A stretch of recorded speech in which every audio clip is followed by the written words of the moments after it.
faktor pertumbuhan itu dibagi menjadi dua faktor, yaitu internal dan eksternal.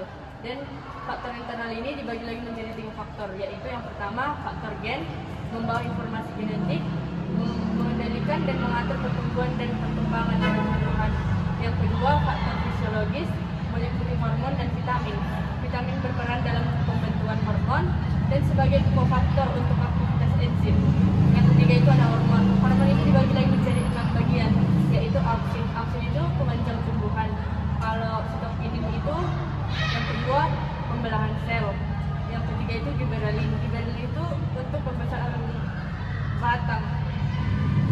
Dan yang keempat itu asam aminosan. Asam aminosan itu sebagai dorman ini membuat tumbuhan menjadi tidur, yang kayak mati tapi tidak tumbuh gitu deh.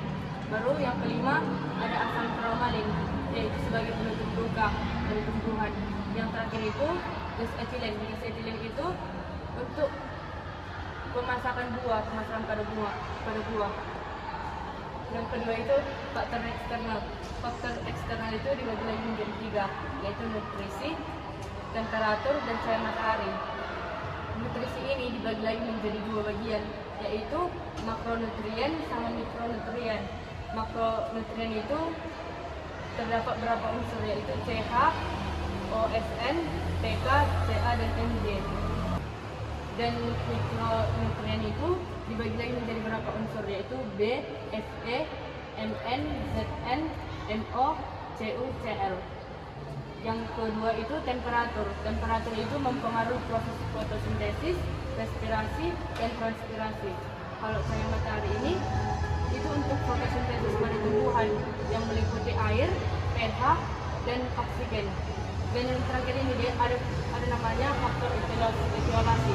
Etiolasi ini berfungsi sebagai tumbuhan yang cepat tumbuh di tempat yang gelap. Jika ekosistem pucat, kurus, dan daun tidak berkembang. Jadi saya sudah menjelaskan apa itu faktor pertumbuhan kepada ini. Jadi dek, gimana pendapat kamu tentang materi ini? Dari penjelasan kakak, saya menjadi mengerti beberapa faktor yang mempengaruhi pertumbuhan di dalam tubuh. Jadi saya ucapkan terima kasih.